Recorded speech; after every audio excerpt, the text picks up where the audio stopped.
Esas historias hay que rescatarlas. Exactamente, se cumplen precisamente en junio 80 años de la invasión alemana. O sea, hoy es el 76 de la victoria y 80 años del 22 de junio del 41. Entonces hay que hacerse una idea que nos acercamos ya a personas casi centenarias, ¿no? Estamos viendo, Daniel, y también a nuestros espectadores, cómo está ya sobre la Plaza Roja esa bandera estatal de la Federación de Rusia y la bandera de la División de Fusileros 150, que se convirtió en el principal símbolo de esa victoria.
Para muchos espectadores que posiblemente pues, no conozcan del todo, ¿no?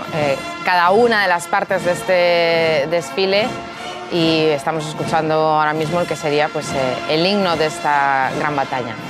Sí, era la canción himno. El estribillo más famoso era: esta es la guerra del pueblo, una guerra sagrada, ¿no? Yo creo que este es un elemento importante, ¿no? Es la movilización total de la población, ¿no? Estamos hablando de una guerra solamente de frentes, es decir, toda la población, y el sufrimiento de la población civil no tuvo parangón con ningún otro conflicto. Estamos hablando de 27 millones de víctimas, en batallas como Stalingrado en 120 días hubo 1 millón de muertos, es decir, la dimensión de la tragedia. Por ejemplo, en el cerco de Leningrado, donde se quiso matar de hambre a la población, a los 3 millones murieron 600.000 o más, donde se bombardearon incluso las barcazas donde los niños estaban siendo evacuados.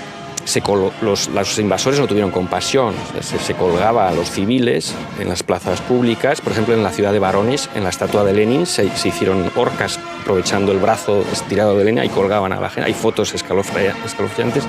Quiero decir que es la guerra del pueblo, es la guerra total, ¿no? Vamos un poco más tarde a desentrañar un poco esa guerra, a contar las batallas principales.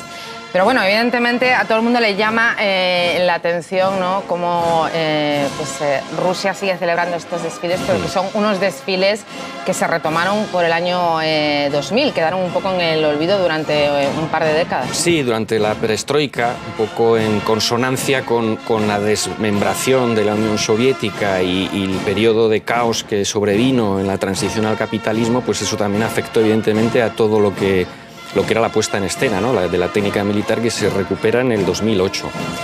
Y bueno, también tiene importancia el hecho de que... Sí.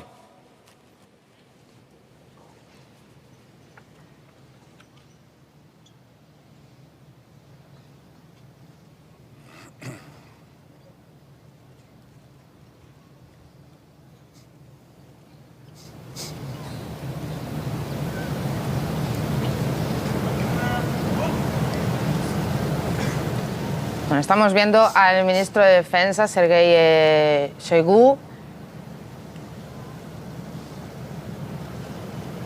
que ahora es cuando, realmente ya está en esa Plaza Roja. Y ahora es cuando está pasando, por decirlo así, revista a las tropas. en los saludos de los militares. Y posteriormente vamos a escuchar el discurso de Vladimir Putin. Una guerra, Daniel, que sigue vertebrando a este país, quien más y quien menos. Algún familiar ha participado en ella porque, aunque acabó en el año 45, estamos hablando de que hubo muchísima gente que participaba, pero hablamos de niños, hablamos de soldados de 15 años, porque es que no había otra solución, sí, o sea, era morirte o ir a la guerra. Lo que hablamos antes, la movilización total de la población, voluntarios, por supuesto, las imágenes, por ejemplo, de la defensa de Moscú, de mujeres y hombres codo con codo haciendo las barricadas con sacos de arena, por ejemplo, ¿no? Es no solo en Moscú, también en Stalingrado antes de la batalla o en Leningrado, ¿no? Es decir, la defensa total, era una guerra de supervivencia. Российской Федерации, войска Московского гарнизона для парада во знаменование 76-й годовщины Победы в Великой Отечественной войне построены командующий парадом генерал армии Салюков.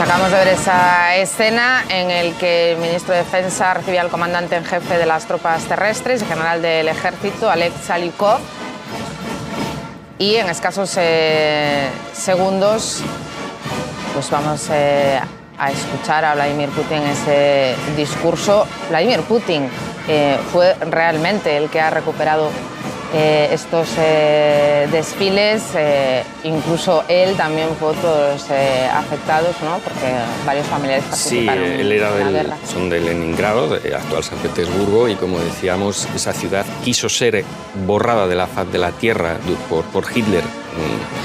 Quiso que se murieran de hambre toda la población y eso afectó, por supuesto, a todas las familias.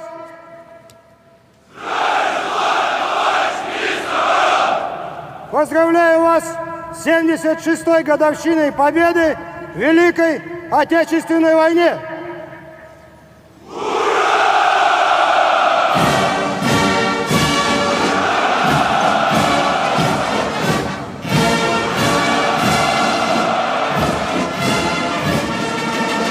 No creo que tengamos que traducir esta palabra. Hurra, que además es una palabra bastante utilizada aquí en Rusia.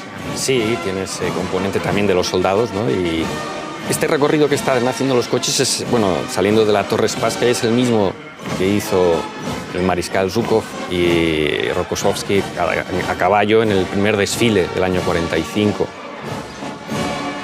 donde también hizo mal tiempo como hoy. Previsiblemente el desfile aéreo había dudas de si se iba a llevar a cabo o no. En principio parece que sí, que las condiciones climáticas no son tan adversas como se esperaba ayer, así que también vamos a poder disfrutar de más de 76 aeronaves sobrevolando a Plaza Roja.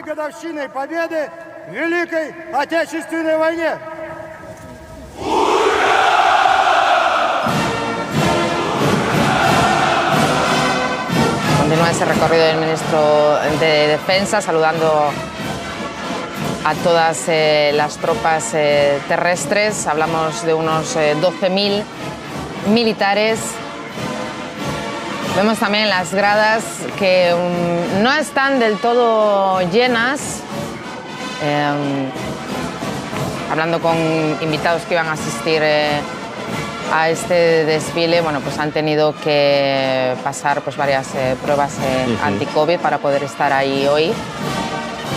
Recordemos que, por ejemplo, el año pasado, en el aniversario 75, este es el 76, finalmente no se pudo llevar a cabo en esta fecha precisamente por la pandemia, ¿no?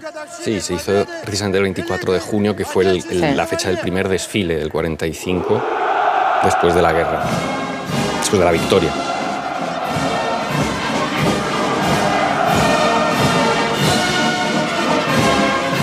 Una plaza roja que además, o sea, evidentemente es un lugar emblemático de la capital rusa, pero que en cada uno de esos elementos está impresa la palabra victoria, históricamente hablando, ¿no? Sí, es una constante, mires a donde mires te la encuentras, ¿no? Por ejemplo, la Catedral de San Basilio, que acá estamos viendo, ¿no? Sí. Con sus cúpulas tan deslumbrantes, cada cúpula representa una victoria, conmemora el santo del día de la batalla que se ganó durante la toma de Kazán por Iván el Terrible. Podemos ver en la muralla del crimen está enterrado Yuri Gagarin, cuyo vuelo pionero se acaba de celebrar el 60 aniversario, ¿no? Son victorias en el sentido de hitos históricos, como esta victoria, ¿no? Bueno, para los no afortunados que hayan podido venir a Moscú, bueno, pues hay muchos mitos, leyendas sobre la Plaza Roja que ya empiezan desde su mismo nombre, ¿no? Claro. Mucha gente se piensa que es roja por el comunismo. Sí, bueno, a ver, no en vano está enterrado Lenin en el mausoleo, que está tapado por la tribuna, pero sigue ahí. Trotsky arengaba a las tropas durante la Guerra Civil, al Ejército Rojo. Es decir, que sí se aprovechó el concepto, pero la palabra roja viene de la palabra antigua, krasnae, que significaría hermosa. Lo que pasa es que sí es verdad que los zares también organizaban desfiles. Quiero decir que es el lugar de Moscú por el que ha pasado toda la historia. La historia y todo el poderío bélico que vamos a poder ver hoy. Y aunque en otros países pueda llamar bastante la atención, porque la lectura es como una invitación de nuevo a lo bélico. Tú y yo, por ejemplo, que llevamos muchos años viviendo en este país, yo creo que es incluso hasta todo lo contrario. Es simplemente pues, revisar otra vez la historia, que a nadie se le olvide lo que ocurrió, simplemente ya por la gravedad, porque una guerra es una guerra y evidentemente pues, es una pesadilla, pero es que aquello fue realmente un auténtico infierno. Yo creo que no hay que confundir con... O sea, no es una celebración de un solo día. Es lo que yo creo que a cualquiera que vive aquí se le ve, lo nota enseguida. En cualquier ciudad a la que vayas tienen sus memoriales colosales, todas las ciudades perdieron a su gente. Yo conozco muchos jóvenes que se conmueven, que lloran con las películas de la guerra que muestran por la televisión, ¿no? Es una fiesta, una celebración triste que vertebra a toda la sociedad. Y eso en pocos países se puede encontrar algo así, en esta época, ¿no? En la que estamos como muy alejados, ¿no? Un poco a veces de las generaciones, ¿no? Unas de otras. Bueno, el ministro de Defensa está saludando al presidente Vladimir Putin y vamos a escuchar su discurso en este 76 aniversario de la victoria en la Gran Guerra Patria.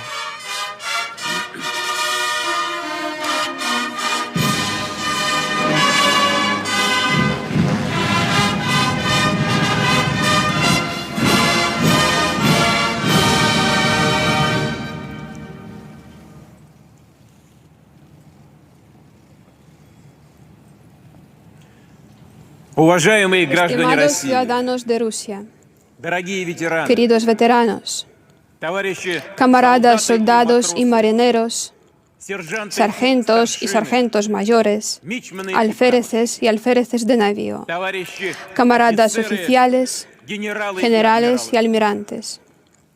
Поздравляю вас Les felicito с Днем por el Победы, Día de la Victoria.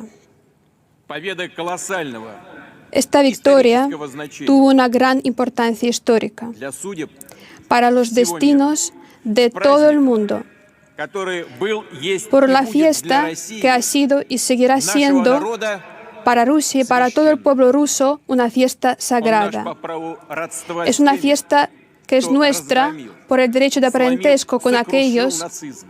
que doblegaron el Наш по праву nazismo, наследников поколения es победителей. nuestra por el derecho de ser herederos de la generación de vencedores, una generación la que veneramos y de la que estamos Дорогие наши orgullosos. ветераны, Queridos мы veteranos, преклоняемся перед вашим мужеством и силой духа. agachamos nuestras cabezas ante la fuerza de su voluntad, Les agradecemos por un ejemplo de lealtad a la patria.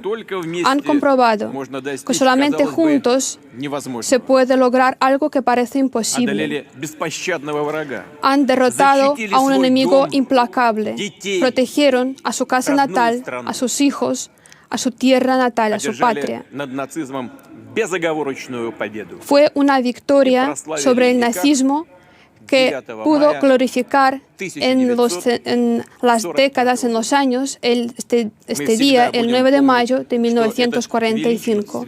Siempre recordaremos que esta gran hazaña fue cometida precisamente por el pueblo ruso en el tiempo más complicado de la guerra, en las batallas duras, arduas, que determinaron la victoria sobre el nazismo. Nuestro pueblo estuvo solo en este camino de sacrificio que llevó a la victoria. Luchó a ultranza en todos los frentes, en las batallas más duras, en la tierra, en el mar, en el cielo. Gente de todas las nacionalidades, religiones, lucharon por cada centímetro de su tierra, por los campos de la provincia de Moscú, por las rocas de Cáucaso, por las costas del Báltico, por las estepas de Don. El espíritu de los combatientes soviéticos, la perseverancia de los civiles, glorificaron los nombres de las ciudades como Moscú y San Petersburgo, Stalingrado y Sebastopol, Murmansk y Odessa, Kerch y Tula, Novorossiysk y Smolensk. La unión entre el frente y la retaguardia garantizaron que el frente tenía todo lo necesario para la victoria. En las fábricas de Siberia, de Oriente Lejano, en Kazajistán y repúblicas del Oriente Medio, se producía todo lo necesario para el frente. Recordamos a aquellos que protegieron a las personas que fueron evacuadas, que tuvieron que abandonar sus casas natales, sus hogares. Hoy rendimos homenaje a toda la generación de los grandes héroes y trabajadores. Recordamos a los soldados, a los partisanos, a los luchadores clandestinos. Sentimos un profundo dolor por las atrocidades vividas por los residentes de San Petersburgo y las personas internadas en campos de concentración. Inclinamos nuestras cabezas ante la memoria de todos aquellos cuya vida fue llevada por la guerra, ante la memoria de los hijos, las hijas, los padres, las madres, los abuelos, maridos, esposas, hermanos, hermanas, compañeros, familiares y amigos. Recordamos con tristeza a los veteranos que ya no están con nosotros. Se declara un minuto de silencio.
Queridos amigos,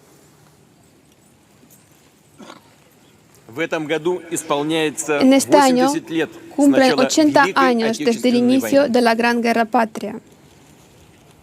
El 22 de junio de 1941 es una de las fechas más trágicas en nuestra historia. El enemigo atacó nuestro país,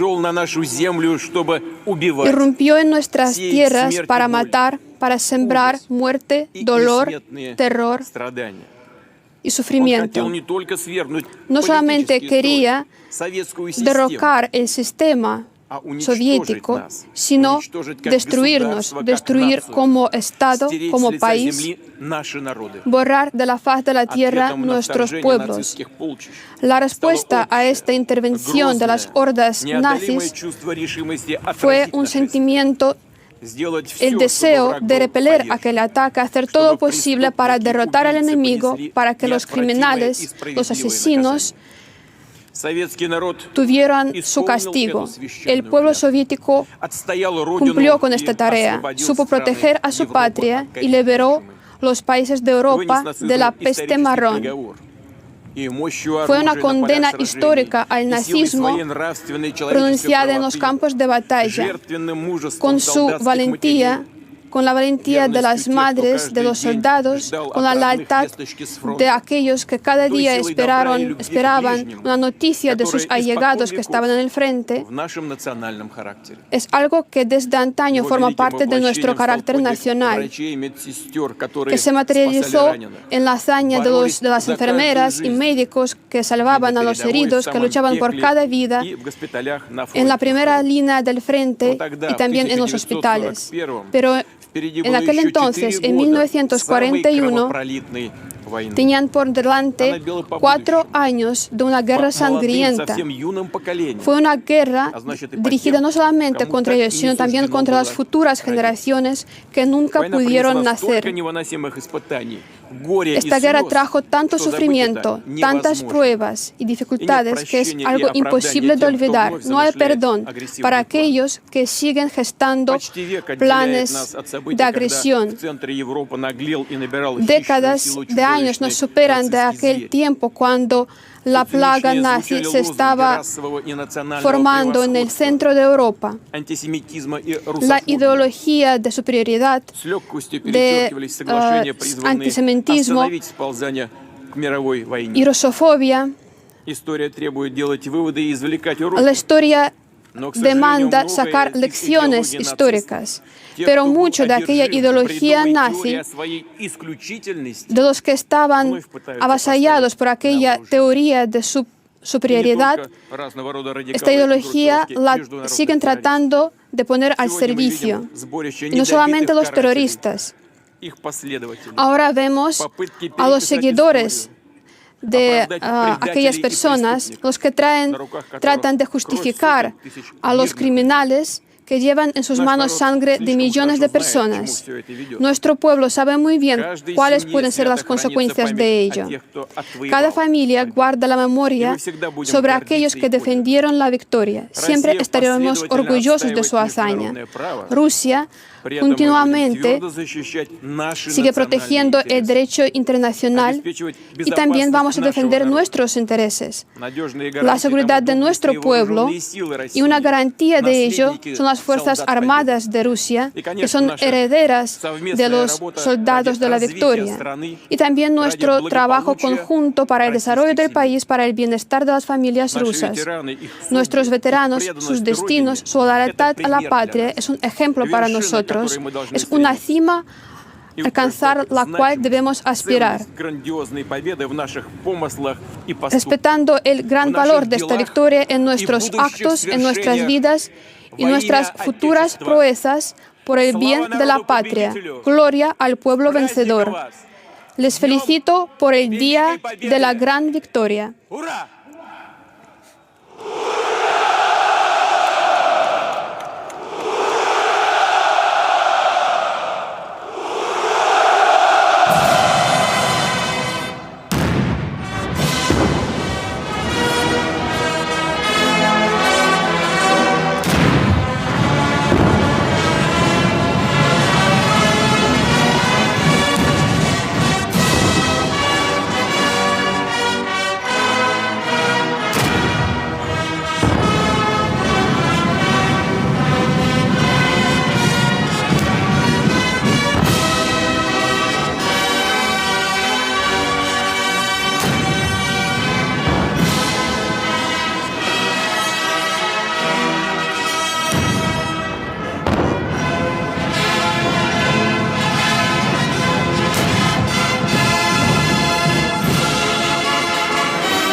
presidente de la Federación de Rusia y comandante en jefe de las Fuerzas Armadas, Vladimir Putin, que ha pronunciado este discurso por el 76 aniversario del Día de la Victoria. También ha recordado que son 80 años desde el inicio de esta guerra y bueno, yo personalmente me he quedado con una frase: somos los herederos del heroísmo, ¿no? Una vez más, recordar que aquella generación ya pocos testigos quedan de lo que sucedió durante aquellos 4 años, pero que ese recuerdo debe mantenerse, ¿no? Gracias también a este tipo de eventos, claro. Sí, es que ese es el problema, que cuando ya no queden quienes nos relaten la historia con mayúsculas, pues va a ser más difícil evocarla, ¿no?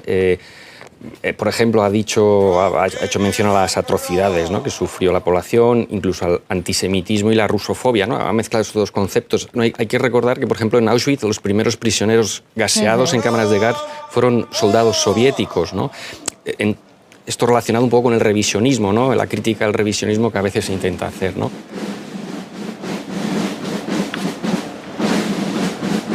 Las formaciones de este desfile ya van a emprender la marcha, van a ir desfilando sobre los adoquines de esta Plaza Roja y posteriormente pues comenzará el desfile de toda la maquinaria bélica y posteriormente el desfile aéreo. Una guerra que también, ha dicho Vladimir Putin, la defensa de cada centímetro, porque realmente como esta guerra, bueno, él mismo lo ha mencionado, Daniel y yo lo hemos comentado también muchas veces, incluso preparando este desfile. Hitler lo único que quería era arrasar con Rusia y que no quedara ni un centímetro ni una sola persona. Sí, y por ejemplo, en el cerco de Leningrado, donde nació Vladimir Putin, en el cerco de Leningrado, lo primero que bombardea Hitler son los víveres, los almacenes de víveres. Es decir, se quería matar de hambre directamente. Es una operación de exterminio realmente. La ciudad quedó sin reservas y en San Petersburgo hay museos donde se puede ver los 125 gramos de pan que daban a cada habitante, que es del tamaño de una pastilla de jabón, básicamente. Luego también la calefacción, el sistema de calefacción quedó inhabilitado y bueno, que la gente tenía que quemar sus libros, quemar sus muebles, es decir, una situación de supervivencia. Ninguna gran ciudad se ha visto sometida a un cerco tan implacable, ¿no?, como aquel. La gente desfallecía por la calle directamente, moría. Por ejemplo, de los 600.000 muertos, hay un diario de Tania Savicheva muy famoso, donde una niña en sus páginas iba consignando, pues hoy ha muerto mi mamá, hoy ha muerto tal, y al final dijo, ya solo me he quedado sola, ¿no? Que también murió Tania, ¿no? Savicheva. Por si la gente no, quizás, bueno, yo hablo personalmente porque hasta que llegué a este país, estas historias no estaban en nuestros libros de GBI. Hasta que llegas aquí y escuchas los testimonios de los veteranos, realmente no alcanzas a entender aquellos hechos. Entonces quiero simplemente que los espectadores se imaginen su ciudad bloqueada durante 900 días prácticamente. 900 días son 2 años y medio de una ciudad bombardeada día sí día no. Es decir, tú no estás en tu vivienda esperando a no morir. No, tú estás viviendo entre escombros, sin comida, sin electricidad, sin gente en la que apoyarte, porque realmente, pues, como tú decías, hay muchísimas historias, sobre todo de niños que se quedaron huérfanos y que cada día iban perdiendo a alguno de sus familiares y, pues eso, recibiendo 125 gramos de pan, como hubo tantos episodios de canibalismo. A mí me llamaba mucho la atención la historia de una... bueno, me llaman la atención todas las historias de veteranos, pero en concreto la de una señora que decía que, bueno, ella iba contando el relato durante estos 2 años y medio de supervivencia, como al principio sí tenías cierta consideración por los cadáveres que te ibas encontrando, porque evidentemente son cuerpos humanos.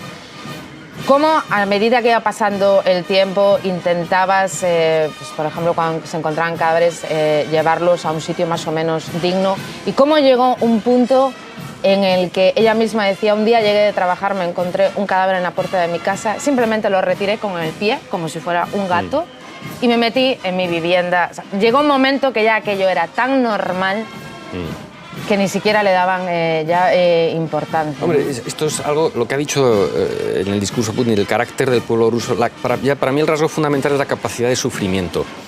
Yo creo que hasta no lo podemos concebir nuestra generación, por supuesto, ni incluso aún en aquella época otros países, ¿no? La capacidad de sufrimiento que demostró el pueblo ruso en esa resistencia feroz, porque hay que recordar que parecía como casi, o sea, realmente la población sufría pero resistía.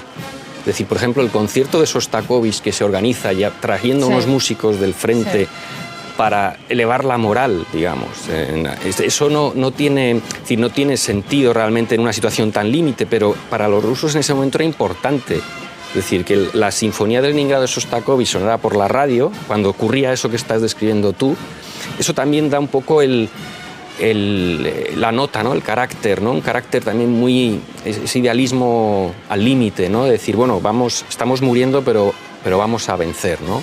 Eso también es algo, cuando estudias la historia de la Segunda Guerra Mundial, de la Gran Guerra Patria, es algo que te dejan anonadado, ¿no? Desde el primer momento, desde la primera vez que paran a los nazis a 20 kilómetros de Moscú hasta que consiguen sobrevivir al cerco de Leningrado, y luego ya se llega... Hitler intenta atacar por el sur a Stalingrado, la gran derrota de la Alemania hitleriana, todos esos hitos que se van produciendo cuando la victoria era impensable, cuando empieza la guerra. Ha dicho, se cumplen 80 años de la invasión nazi. Era un frente de 1.500 kilómetros, del mar Báltico al mar Negro. Era la guerra relámpago, donde no hacían prisioneros, o sea, era una devastación sistemática y absoluta de los territorios. Fueron cayendo las ciudades Kiev, Minsk, Odessa, fueron cayendo como fichas de dominó. No hacían, como decíamos antes, eran implacables con la población civil, los colgaban en las plazas públicas, se mataba a la población civil sistemáticamente. O sea, era una guerra de exterminio en marcha, ¿no? Por ejemplo, la fortaleza de Brest fue el primer momento en el que ya los nazis se dan cuenta de que algo no va bien. Es decir, la fortaleza de Brest resiste un mes en pie. Hay una famosa descripción en los muros que quedó grabada de un soldado que es moriré pero no me rendiré, ¿no? Y ha quedado un poco, y ese es un poco el lema de lo que estamos hablando. Sí. Es decir, esa capacidad de sacrificio y de entrega que volvemos a repetir que la encarnan los veteranos y que para mi generación es inconcebible. Es decir, es algo que está un poco fuera de nuestro alcance de entenderlo. Y además hay que incluir otro término más, porque estamos hablando de Rusia, con lo cual estamos hablando de frío. Si tú no tienes calefacción en un país caribeño, pues bueno, pero si no tienes calefacción en Rusia, por ejemplo en el cerco de Leningrado, estamos hablando de una ciudad que no solo hace el frío que puede hacer, por ejemplo, en Moscú, unos 20 grados, sino que estamos hablando del Golfo de Finlandia, esa humedad que te cala hasta los huesos. Es que me parece simplemente increíble que ya solo con el frío y con la hambruna, ya ni siquiera me voy a meter en el tema bombas, o sea, frío, hambruna... Sí, y sin agua, tenían que sacar el agua haciendo pozos en el Neva, es decir, que también se juntaba todo, ¿no? Hay que reconocer que el frío también fue devastador para las tropas hitlerianas, tanto en Stalingrado, donde el cerco donde se embolsa al ejército de Paulus, al ejército alemán, las imágenes de los soldados alemanes envueltos, con los pies envueltos en harapos y los ojos completamente muertos de frío y de hambre, son imágenes que recuerdan a las batallas de Napoleón, ¿no? Es decir, el frío también fue un error de cálculo de Hitler. Tremendo, no sabes lo que te iba a esperar aquí, claro. No, es no leer bien las lecciones de la historia, ¿no? De las que estamos hablando, ¿no? Evidentemente, aunque también hay que decir que aunque en Stalingrado fue el invierno el que acabó devastando a los alemanes, por ejemplo, la batalla de Kursk se desarrolla en verano y fue la primera gran derrota alemana de la guerra relámpago, digámoslo así. La guerra relámpago es el ataque sorpresa y ataques devastadores con aviación y luego con unidades móviles. Ahí ese fue el punto de inflexión ya definitivo. O sea, cuando la batalla de Kursk en el verano del 43, un calor tórrido, porque también a veces pensamos que en Rusia solo hace frío. Exacto. Pero en la batalla de Kursk el calor era estamos hablando de julio o agosto del 43, era tremendo. y en la mayor batalla de tanques de la historia, 6.000 blindados, cara a cara, digamos, bueno, ahí se produce el momento en el que empieza la contraofensiva. Ahí toma la iniciativa ya definitiva el Ejército Rojo y se llega hacia Berlín, que es lo que la caída de Berlín es lo que se celebra el 9 de mayo. Si continuamos hablando de ese factor, el frío, cómo también al final se convierte en tu propio enemigo, porque imagínense, si las calles, por ejemplo, de Leningrado están llenas de cadáveres en invierno, que son cadáveres que se van a conservar por las bajas temperaturas, el problema es cuando luego llega el calor y esos cadáveres pues, empiezan, por decirlo así, a derretirse, y como por ejemplo contaba una veterana que llegó un momento que se dieron cuenta que iba a haber pues, una epidemia y cómo durante infinidad de días la única tarea antes de que llegaran las altas temperaturas era deshacerse de todos esos cadáveres, pues, es que como si fueran, no sé ni cómo definirlo, ¿no? Como si fueran troncos de árbol. O por ejemplo también lo que tú comentabas, las condiciones de insalubridad, pues cómo tenían que defecar en cubos y lo tiraban por las zonas huecas de cada edificio, y al final se creaban estalactitas de excrementos. Es que escuchar a los veteranos realmente te da una idea de lo que fue aquel infierno, también cómo a raíz de la hambruna se empezaron a crear los hospitales de distrofia, de gente que está totalmente desnutrida. Y también me llamaba mucho la atención cuando ya se proclamó la victoria y había momentos en los que se celebraba con un poco de alcohol.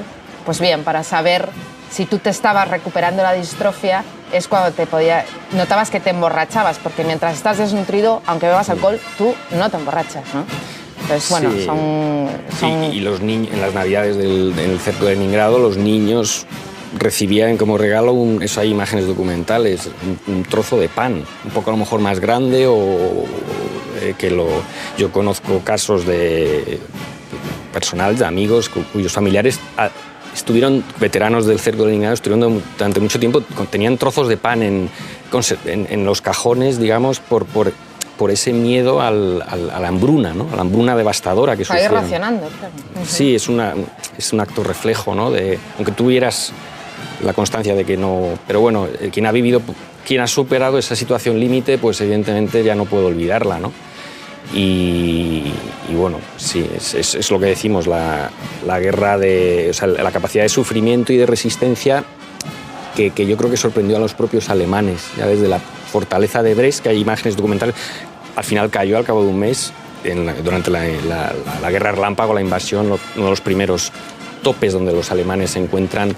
Hay imágenes de Hitler y Mussolini visitando las ruinas de la fortaleza, como, bueno, diciendo nos ha costado, pero a partir de ese momento no sabían lo que les esperaba. Entonces, todo lo que fue las derrotas en el frente oriental es lo que determinó el curso de la guerra, ¿no? Y eso es un poco lo que reclamaba Putin en el discurso, ¿no? Es decir, este revisionismo que a veces un poco favorecido pues, por la atmósfera de la Guerra Fría que hizo que se minimizara, o por lo menos que no se viera tanto lo que fueron las gestas soviéticas, pues por parte de la cultura audiovisual, digamos, norteamericana, pues eso ha hecho que a veces parezca como que no, bueno, realmente el 75, según muchos historiadores, el 75% de la capacidad de la capacidad de derrota del ejército alemán se produjo en territorio ruso. O sea, realmente la carga histórica que llevaron los rusos en esta batalla no se puede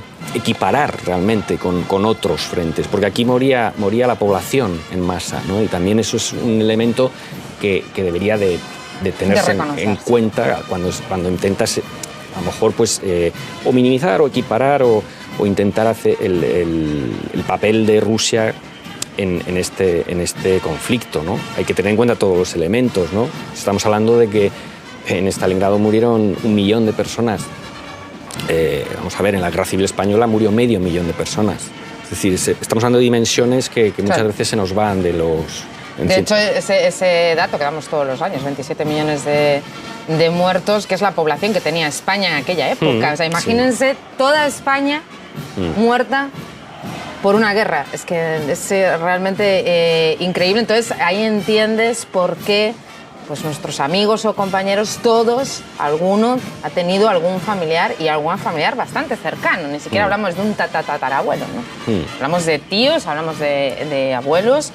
Y cómo, por ejemplo, incluso hay acontecimientos en este país en la actualidad, como por ejemplo el revisionismo, ¿no?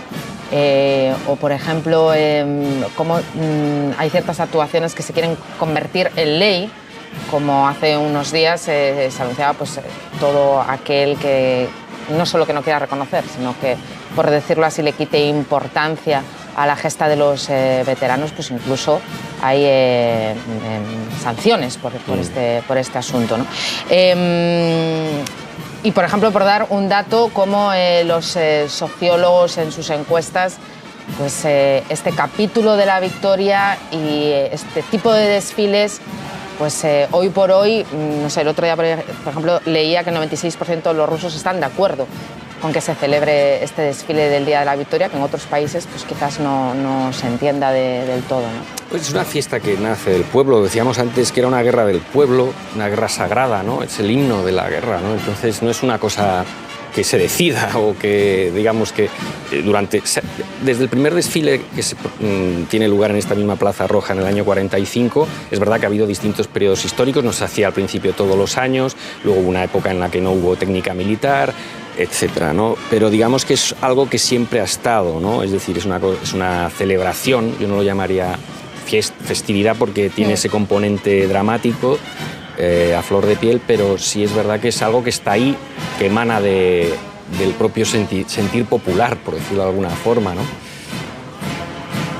Bueno, por si alguien se ha conectado con nosotros en los últimos minutos, estamos retransmitiendo el desfile del Día de la Victoria aquí en Rusia, su aniversario 76, los regimientos de tropas terrestres, de marinería, de las armadas están desfilando. Ahora mismo son unos 12.000 militares repartidos en 37 cuadrillas. Un Día de la Victoria tan especial y tan señalado en la Federación Rusa, que bueno, su principal evento es este desfile por la mañana, pero durante el día va a haber otro tipo de actividades. Una pena que este año, por ejemplo, a causa de la pandemia, no se va a celebrar la marcha del Regimiento Inmortal, que son miles y miles de personas, también por el centro de Moscú y por la Plaza Roja, portando los retratos de sus familiares caídos en esta contienda. Anteriormente y durante el discurso de Vladimir Putin, pues veíamos también esa tumba del soldado desconocido, es una lápida memorial de granito con una estrella de bronce de 5 puntos, donde luce esa llama eterna y cuya lápida tiene una insignia que dice: tu nombre es desconocido, tu hazaña es inmortal. Es un monumento muy importante aquí en la Federación Rusa, pues porque evidentemente recuerda a cada uno de esos nombres, ¿no?, que cayeron en la contienda.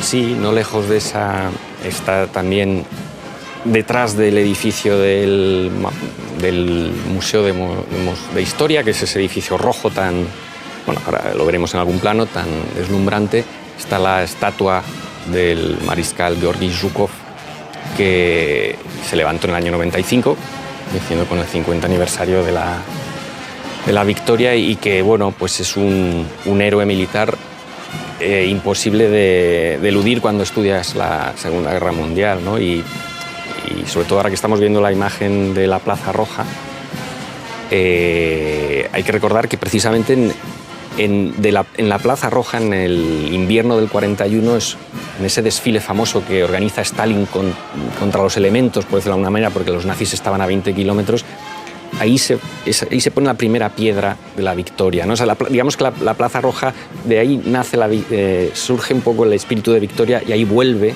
con el desfile del 45, y ahí vuelve cada año con el desfile, ¿no? Pero ahí Stalin, cuando los nazis hay un monumento, un erizo antitanque, una enorme aspa de hierro, que cualquiera que venga del aeropuerto de Moscú a la capital, a unos 20 kilómetros, lo ve.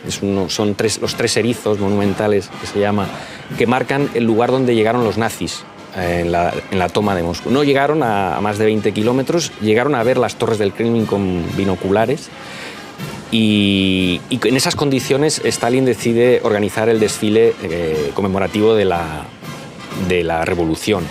Lo hizo de noche para que los aviones no bombardearan. Colocó todas las baterías antiaéreas en torno a Moscú. Y en esas condiciones se produce un desfile mítico el 7 de noviembre del 41, donde desfilan los soldados y van directamente al frente.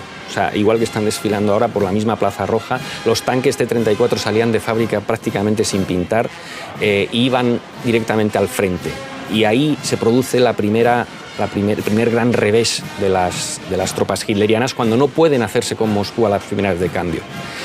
Y habíamos hablado de la fortaleza de Brest y luego Moscú. Moscú es la gran batalla de Moscú, cuya defensa organizó el mariscal Zhukov, trayendo su gran logro militar fue la defensa de Moscú, trayendo tropas de Siberia, porque hay que olvidar que todo el país se vio implicado. Él trajo tropas, transfirió tropas de Siberia bien pertrechadas, hay imágenes documentales, se van con esquís, y ese contraataque que organiza en la defensa de Moscú impide a los alemanes hacerse con Moscú, y en ese momento pues se desbarata su plan, ¿no? A partir de entonces Hitler cambia sus planes y pone su mirada en Stalingrado y en el sur para hacerse con el petróleo del Cáucaso. Si quieres luego hablamos un poco de Stalingrado también, por supuesto. Stalingrado, que en principio se suponía que era como dentro de la guerra era el paraíso, porque realmente estaba a las orillas del río Volga, y allí parece que al principio no pasaba nada. De hecho, los refugiados que venían de otras provincias iban a Stalingrado, y de repente de un día para otro todo cambió y volvemos a hablar de esta orden de Stalin, que era ni un paso atrás. Lo único que quería era arrasar completamente con todo el territorio. El Volga, la Matushka Volga, como dicen aquí, la madre Volga, fue la frontera, fue el tope natural de la invasión hitleriana, ¿no? Es decir, o sea, no había que entregar. La ciudad de Stalingrado se distribuye en la orilla del Volga, sí, y ese fue la frontera, fue el tope, ¿no? Por eso era ni un paso atrás, no entreguemos la ciudad del Volga. Vamos a ver ahora cómo ya está apareciendo en la Plaza Roja el convoy mecanizado, que ya está subiendo por esta puesta. Lo veíamos hace unos escasos segundos, y ahora ya van a entrar dentro de la explanada. Son unas 200 unidades. Vamos a ver, bueno, pues todo tipo de tanques y, como decíamos, por supuesto, el legendario T-34, que evidentemente, hombre, fueron 4 años de guerra y los alemanes pues fueron tomando buena nota, pero en un primer momento no se habían imaginado que se iban a encontrar esta auténtica máquina, que en su día era una máquina, porque simplemente por su velocidad, por la versatilidad, por su blindaje. Y sobre todo también por el ritmo de producción, porque llegaban a producir 1000 tanques al mes. Sí, fue una sorpresa desagradable para los alemanes el ver la proliferación de estos tanques que, bueno, como has dicho, eran más ligeros que los alemanes, pues de media hubo varias modificaciones, pero unos 30 toneladas frente a lo mejor a las 50 que podía tener un Panzer o un Tiger, ¿no? Es decir, eso los hacía más versátiles, la tecnología de fabricación era muy rápida, entonces eso facilitaba su multiplicación en los campos de batallas. Eran más sencillos, digamos, no tenían tantos componentes a lo mejor dentro del propio tanque, el coste de producción era mucho menor. Los artilleros de los cañones antitanques alemanes lo llamaban a sus propias armas las que golpean la puerta, porque eran incapaces de penetrar en el blindaje. Entonces llamaban a la puerta, digamos, pero no conseguían entrar, ¿no? Y todos esos elementos pues hacen del tanque T-34 pues uno de los componentes claves también de la victoria, sobre todo en la batalla de Kursk que hemos mencionado antes, pero también en otros. Podemos hablar un poco de frentes. esta batalla, porque ahí realmente también hay que decir que los soviéticos tuvieron unos 6 meses para prepararse por un error táctico de los alemanes. También cómo en secreto se consiguió construir el ferrocarril para poder transportar estas armas, que era un ferrocarril que en principio iba a estar listo en 90 días y finalmente estuvo en 31. Y una batalla de Kursk que una vez más, pues, escuchando a los veteranos, aquello fue un auténtico invierno, también sobre todo por las temperaturas. Sí. Temperatura unido a armas explotando, pues imagínense. Claro. ¿No? Yo cuando trabajaba de corresponsal tuve la suerte de entrevistar a veteranos de Kursk, y la verdad es que el panorama que dibujaban era el siguiente. O sea, los tanquistas no veían el cielo porque estaba todo ennegrecido de los tanques reventándose mutuamente en el campo de batalla con 40 grados, y los aviadores que iban en Yak 9 no veían dónde apuntar, o sea, es decir, porque tampoco veían, el humo se les metía en las cabinas a 3.000 metros de altura.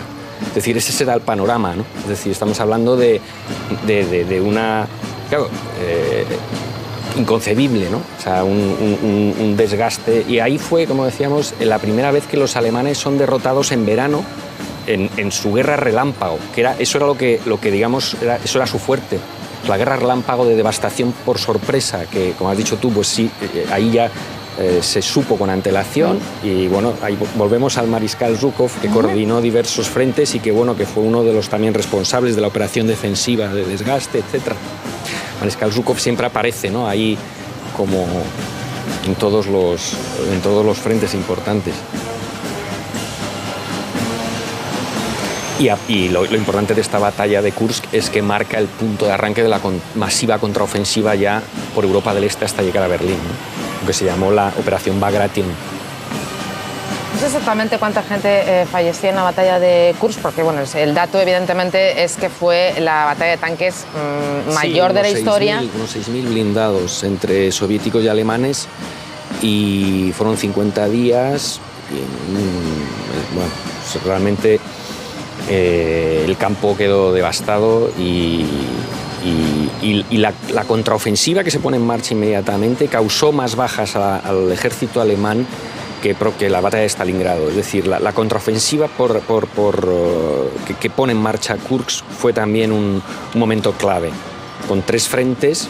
El frente bielorruso encabezado por el mariscal Zhukov, que fue el que entra en Berlín. Bombardean Berlín. Hay que recordar que el 30 de abril se suicida Hitler, y del 30 de abril al 2 de mayo se lucha por el Reichstag. Hay una batalla con 1.000 soldados alemanes muy jóvenes. Todos, bueno, los soldados veteranos que participaron en aquella toma lo recuerdan, eran muy jóvenes, o sea, estamos hablando prácticamente casi de adolescentes. Quedaron vivos 300. Fue una batalla de varios días, se fue la luz dentro del Reichstag, se disparaban a veces los soldados entre sí, fue un desconcierto. Algún veterano recordaba que se cayó una lámpara, una araña del techo, y fue un momento también, el momento clave, el momento donde se pone la bandera que hemos visto desfilar encima del Reichstag, y bueno, pues que marca el fin del Tercer Reich, que duró 12 años. Bueno, continuamos viendo esa columna mecanizada con los diferentes modelos, tanto de tanques, misiles, sistemas de antidefensa. Este 76 aniversario del Día de la Victoria, que se celebra en Rusia el 9 de mayo, aunque la rendición alemana se había firmado el 8 de mayo, pero por uso horario aquí se celebra ya después, el 9, ¿no? Sí, lo firmó en un barrio de Berlín, Karl Schorf, ahí en una casa que hoy en día es un museo. Bueno, ahí tuvo Zhukov su cuartel general durante la batalla por Berlín, y ahí, pues, en nombre de los nazis, el mariscal Wilhelm Keitel firmó la capitulación, que ya era medianoche, entonces Moscú se celebra el 9 de mayo por ese desfase horario. Me ha llamado la atención en este discurso de Vladimir Putin la referencia a Siberia. Qué papel importante, porque bueno, evidentemente la gente que vive en el extranjero, Siberia siempre le suena pues a otra cosa. Pero qué importante también fue el papel de esta zona en Rusia, una zona que es increíble, pero es que si está 7 horas de avión en la actualidad, pues podemos imaginar en aquel entonces, ¿no? Es como si estuviéramos hablando de otro país en la lejanía, ¿no? Sí, bueno, las tropas de Siberia tuvieron, incluso en el cerco del en el embolsamiento del sexto ejército alemán en Stalingrado, tuvieron un papel fundamental. O sea, las tropas que venían de Siberia, de los Urales, como hemos dicho antes, también en la defensa de Moscú, la contraofensiva que marca que para los pies a los alemanes en Moscú, se consigue porque Zhukov organiza el traslado de tropas siberianas frescas, digamos, que venían bien pertrechadas, lanza un contraataque contra los alemanes que los frena en seco. Luego también hay que decir que Siberia también actuaba, aparte de que había fábricas de armamento, servía para, por ejemplo, trasladar aquello que se quería salvaguardar de la guerra. Por ejemplo, la momia de Lenin fue trasladada por el científico Svarsky y su hijo, que fueron los que conservaban el cuerpo de momificado de Lenin, lo trasladaron a Tyumen, y también se produce el traslado, bueno, todo el tema del Hermitage, por ejemplo, de las obras de arte, de que se intentan salvar, porque eso es otro elemento también, toda la cultura que devastaba los nazis a su paso, el Palacio de Peterhof también quedó totalmente arruinado, ¿no? Yo personalmente, que tengo una devoción por Lev Tolstoy, pues también me gusta mucho esa historia de cómo la cama donde murió Lev Tolstoy, que se conserva en un pueblecito, Astapovo, donde él murió, cerca de Tula, fue trasladada también a Siberia, ¿no? La cama donde muere Tolstoy, ¿no? Es decir, no está un personaje muy venerado, ¿no? para los rusos. Y entonces eso también es emocionante, ¿no? Es decir, con la devastación que implicaba, devastación humana al límite que suponía la guerra, como hemos dicho antes con el concierto de Shostakovich, también había esa preocupación por la cultura, ¿no? Y oye, vamos a salvar los cuadros del Hermitage, vamos a salvar la cama de Tolstoy, ¿no? Es algo que realmente dice mucho también del pueblo ruso, ¿no? De ese idealismo, de ese romanticismo también, de salvaguardar sus propias esencias, ¿no? Sí, ahora estoy recordando también algún que otro testimonio de veteranos hablando de, por ejemplo, en el cerco de Leningrado, cuando ya no podían más. Incluso algo que me llamó mucho la atención, que para ellos los peores días fueron cuando ya sabían que se iba a firmar una victoria, por la ansiedad tan descomunal acumulada durante 2 años y medio, y que los últimos días eran como minutos que se alargaban en el reloj. Y precisamente se celebró un concierto en Leningrado con muchísima gente. Recuerdo que contaban que hacía muchísimo frío, pero que les daba igual. Y bueno, ¿no? Que dices, después de 2 años y medio, pasando hambre, pasando frío, que ganas a lo mejor tienes de escuchar música, pues no. Sí, y yo tengo una de las imágenes de las películas documentales que a mí más me impacta es durante el cerco de Leningrado las bibliotecas funcionaban y la gente leía, ¿no? Y hay imágenes de realmente, es decir, podríamos llamarlo, vale, no tenemos calefacción, no tenemos agua, no tenemos qué comer, pero bueno, la gente seguía alimentando el alma, por decirlo de alguna forma, ¿no? Eso a mí es una de las imágenes que más me sorprende, ¿no? Esa capacidad ya no solo de sufrir, sino de resistir también mentalmente, ¿no? Es decir, y hay imágenes de gente leyendo en ese cerco, ¿no? Y enseguida también la capacidad de regeneración, ¿no? Por ejemplo, en Stalingrado, en Leningrado, perdón, cuando llegó la primavera, pues la gente ponía flores, es decir, aun cuando estaban al límite, pero sí esa capacidad, digamos, la lucha por la vida sí se manifestaba en pequeños detalles, ¿no? Las escuelas, aunque no pudieras prácticamente dar clase por el frío, pero ese no renunciar a todo, ¿no? Bueno, están ustedes asistiendo a esta retransmisión del 76 aniversario del Día de la Victoria. Esta columna mecanizada sobre la Plaza Roja. En los próximos minutos vamos a comenzar a ver también el desfile aéreo. Había dudas de si se llevaría a cabo o no por las condiciones climáticas. En principio parece que sí. Y evidentemente también me gustaría hablar del papel de la mujer en esta guerra, porque no se piensen ustedes que solo cosían o ayudaban en las fábricas, sino que Stalin en el 41 también firmó una orden para que las mujeres se unieran, y se calcula más o menos 1 millón de mujeres. Y entre ellas, para mí mi historia favorita es la del regimiento 558, se llamaba Bombardeo Nocturno. Las conocidas brujas de la noche, que eran pues, chicas, porque tenían entre 17, 20, 22 años. El ejército les suministró aviones biplaza de los años 20, que se usaban para fumigar, eran Polikarpov 2, con cabinas abiertas, volaban de noche, eran de madera, recubiertas de lona. No podían llevar peso, con lo cual tampoco podían llevar paracaídas, podían transportar 2 bombas en cada vuelo, con lo cual realizaban como unas 15, 20 operaciones cada noche, con el riesgo de morir congeladas, porque contaban que cuando pones una mano en el fusilaje, que está a varios grados bajo cero, directamente te quemas la piel, ¿no?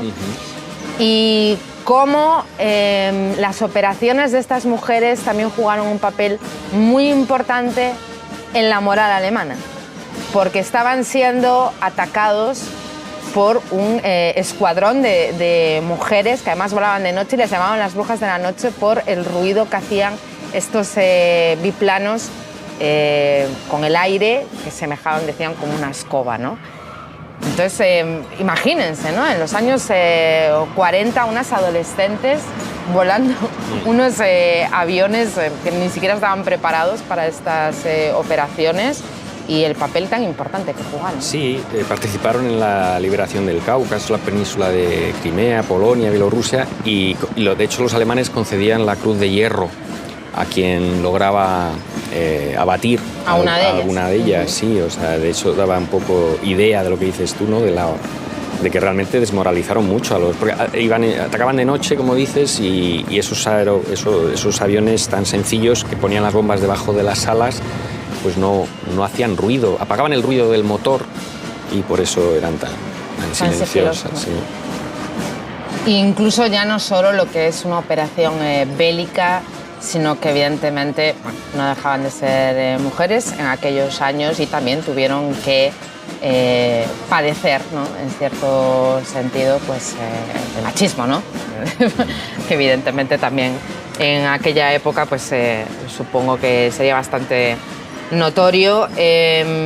Como hemos comentado anteriormente, estamos viendo ahora el desfile aéreo. Son 76 aeronaves que vuelan a una altitud entre 180 y 550 metros, a una velocidad no superior a los 550 kilómetros. Ya hemos visto, bueno, la columna de helicópteros, y después ya del el avión cisterna vamos a comenzar a ver los cazas.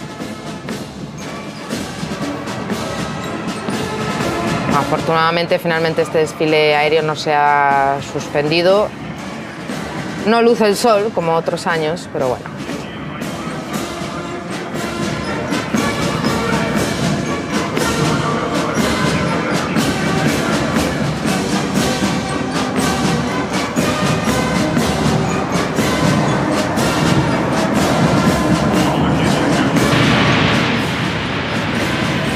Esto es lo que más esperamos en cada desfile. Son sin duda las nuevas innovaciones tecnológicas, y estos planos que ya se empiezan a incluir desde el interior de las cabinas, sobre todo con los cazas, ¿no? Que siempre son la insignia en cualquier ejército, ¿no?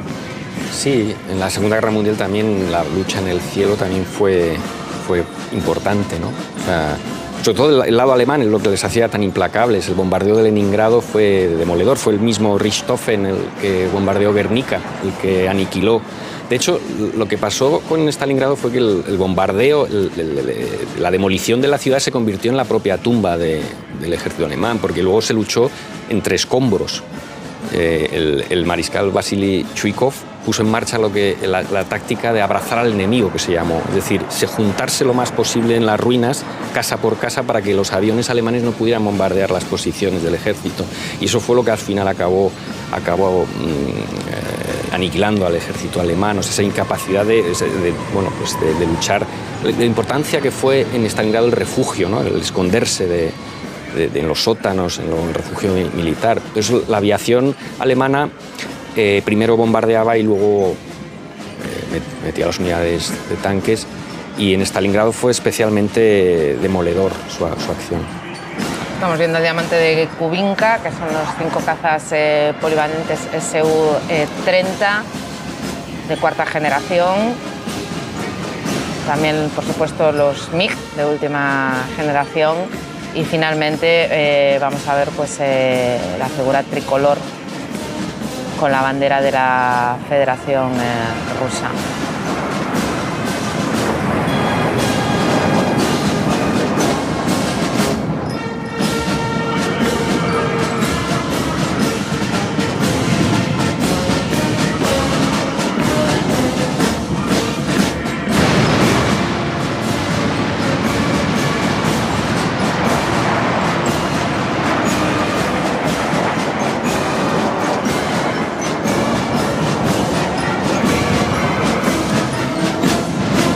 Después del desfile, si no recuerdo mal, al final la marcha del Regimiento Inmortal no se celebra sobre la calle, va a ser virtual, es algo diferente, igual que el año pasado, a causa de la pandemia. También a las 10 de la noche los fuegos artificiales, ¿no? Que se van a ver desde muchos puntos de la capital rusa, bueno, y también, por supuesto, en otras regiones.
Ahí estábamos escuchando esta canción, La Victoria Permanece Joven, que es la que pone el punto final a este desfile en conmemoración del 76 aniversario de la victoria en la Segunda Guerra Mundial, aquí conocida como Gran Guerra Patria.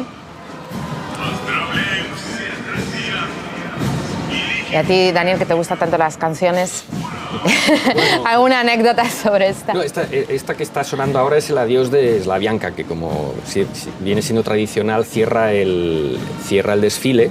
Se hizo popular en la Primera Guerra Mundial en honor a las mujeres búlgaras que despedían a sus maridos que iban al frente de la Primera Guerra de los Balcanes. Es la película Letiat Zurabli, que es muy famosa aquí, Pasan las grullas, podría traducirse, la hizo muy popular, o sea, ya era muy popular, pero digamos que en el año 57 suena en esa película y ya, bueno, se convierte en una constante que también sonó en el desfile del año 41, del que hemos hablado antes, del que salen al frente directamente. O sea, que es una canción que está muy implicada en en esta gran guerra patria.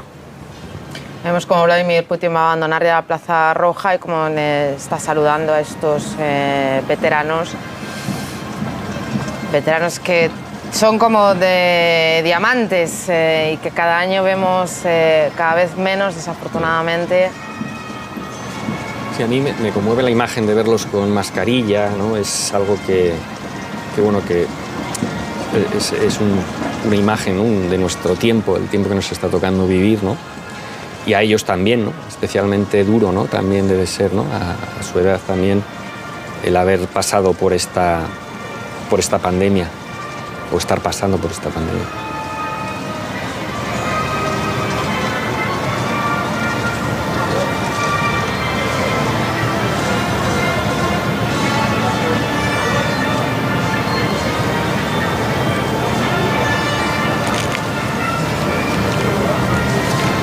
Vladimir Putin, que, bueno, como decíamos anteriormente, a él también le tocó muy de cerca esta Segunda Guerra, la Gran Guerra Patria, perdón, la Segunda Guerra Mundial, conocida en otros países.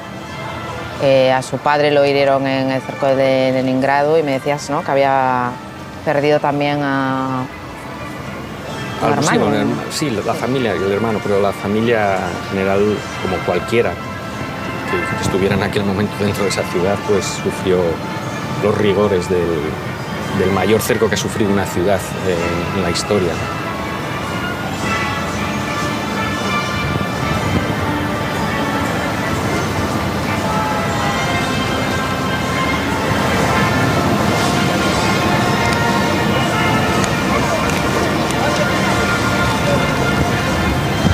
Dado el tiempo, posiblemente tampoco veamos una estampa muy simbólica y muy tradicional de este día, del Día de Vitoria, que es como los veteranos se sientan en plazas, en calles de la ciudad, ¿no? Esa imagen de cómo la gente les regala claveles y cómo ellos cuentan sus historias, ¿no? Sí, esa unión, ¿no?, de las generaciones de la guerra con las nuevas generaciones tan lejos, ¿no?, de la guerra, estamos hablando ya de bisnietos probablemente, ¿no?, que se funden en ese momento, ¿no?